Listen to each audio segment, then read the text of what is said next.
Now, we go to Newt Gingrich. He is livid over Barack Obama meeting, shaking hands with, and actually smiling while doing it with Hugo Chavez. How dare he do this?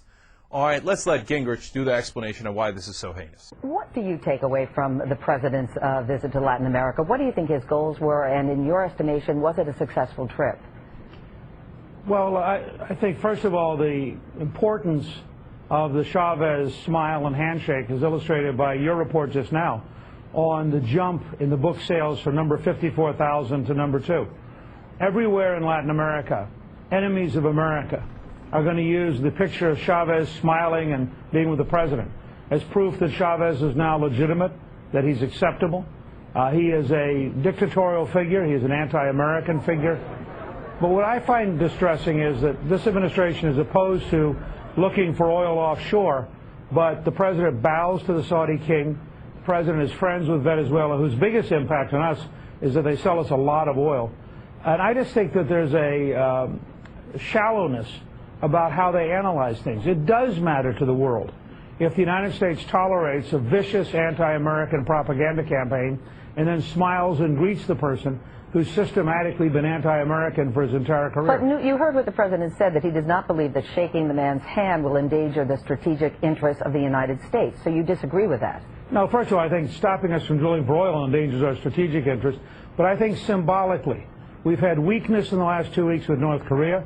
We have weakness with Iran. We have bowing to the Saudi king. We have weakness with Hamas. We have weakness with Cuba. Cubans have not released a single political prisoner. And I think we have to recognize, if the administration wants to look at facts, that the record is even worse than the smiles and the handshakes. But do you think he should not be trying to mend relationships with other world leaders?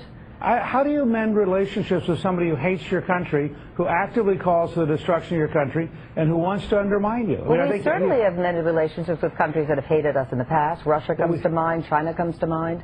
But we didn't rush over, smile, and greet Russian dictators. Yes, we did. We understood who they were. Yet you can talk. I'm not against him talking to Chavez, but yes, I think you have to talk to Chavez in a cold and distant way, because Chavez openly, constantly attacks the United States, just as the Iranians are building a nuclear weapon every day, and smiling at them doesn't slow the nuclear weapon down a bit.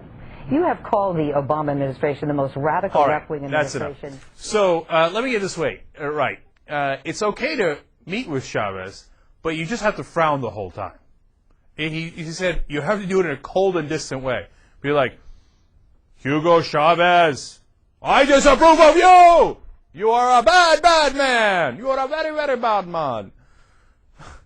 He's criticizing Obama for smiling and shaking his hand. What the hell was he supposed to do? Spit in his hand?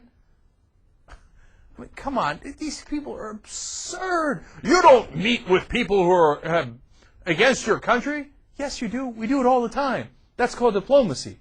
And Meredith Vieira on the Today Show was exactly right. We did it with China. We did it with Russia. He said, oh, we never went smiling to the Russian dictators. Yes, we did. You know who did? Ronald frickin' Reagan, along with every other president. We had negotiations. We talked to them. We shook their hands. And from time to time, we even smiled while doing so. Oh, God, what an absurd argument that is.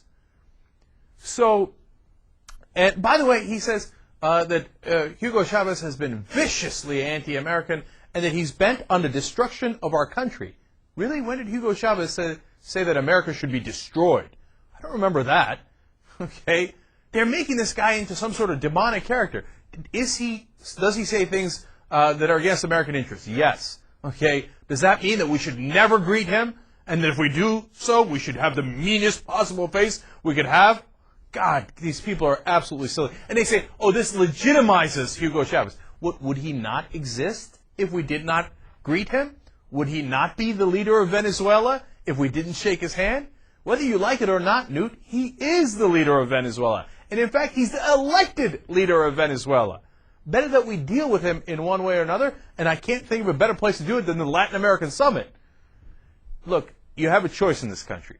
You have the people who don't believe you should talk to anyone, and that you should never negotiate and never give in on a single thing. And you have the people who say, let us find a reasonable way to go forward and negotiate when we have to and be tough when we have to. I think choosing one side over the other is crazy. Just look at Newt, and you get enough sense of it.